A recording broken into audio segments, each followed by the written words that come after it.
नमस्कार, मैं सरला रावत सा और आप देख रहे हैं पब्लिक एक्सप्रेस न्यूज। स्वागत है आप सभी का। वीर सावरकर पर की गई टिप्पणी को लेकर राहुल गांधी को सुप्रीम कोर्ट ने राहत तो जरूर दी है, लेकिन इसके साथ ही राहुल गांधी को सुप्रीम कोर्ट ने फटकार भी लगाई है। अदालत ने राहुल गांधी के द्वारा की गई टिप्पणी को गैर जिम्मेदार बताया। राहुल गांधी को फटकार लगाते हुए सुप्रीम कोर्ट ने कहा कि स्वतंत्रता सेनानियों के खिलाफ बयानों की इजाजत नहीं दी जाएगी। इस बार सावरकर पर की गई टिप्पणी है, अगली बार कोई और होगा। महात्मा गांधी अंग्रेजों के नौकर थे, यह भी कहा जा सकता है। राहुल गांधी को चेतावनी देते हुए अदालत ने कहा है कि अगर उन्होंने अगली बार ऐसी बयानबाजी की तो फिर वो खुद ही स्वतः संज्ञान लेंगे।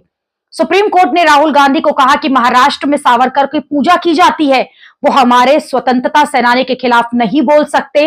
राहुल गांधी को नोटिस भी जारी किया गया है और कहा गया है कोर्ट के द्वारा कि वो ठीक से व्यवहार करें, नहीं तो मुसीबत में पड़ जाएंगे। इसके साथ ही उन्होंने पूछा कि इस तरह के बयान उन्होंने आखिरकार क्यों दिए। हालांकि सुप्रीम कोर्ट ने वीर सावरकर पर की गई टिप्पणी के मामले में राहुल गांधी को राहत देते हुए निचली अदालत में चल रही कार्यवाही पर रोक लगा दी है। मामले की सुनवाई शुरू होते ही जस्टिस दत्ता ने राहुल की टिप्पणी पर आपत्ति जताई। जस्टिस दत्ता ने उन्होंने कहा कि किस तरह से सावरकर को अंग्रेजों का नौकर कहा गया था। जस्टिस दत्ता ने यहां पूछा कि क्या महात्मा गांधी को अंग्रेजों का नौकर कहा जा सकता है, क्योंकि उन्होंने भी वायसरॉय को लिखी अपनी चिट्ठियों में आपका वफादार सेवक जैसे शब्दों का इस्तेमाल किया था। इतना ही नहीं, जस्टिस दत्ता ने राहुल गांधी के वकील अभिषेक सिंघवी से यह भी पूछा कि क्या आपके मुवक्किल को पता है कि उनकी दादी यानी कि इंदिरा गांधी ने इस सज्जन यानी कि वीर सावरकर की प्रशंसा की थी और उनको एक पत्र भी भेजा था।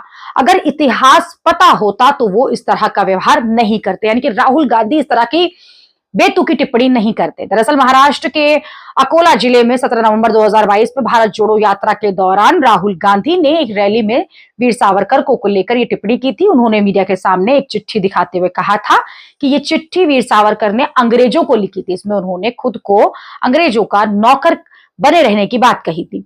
साथ ही डरकर माफी भी मांगी गई थी। गांधी नेहरू ने ऐसा नहीं किया, इसलिए वो सालों तक जेल में रहे।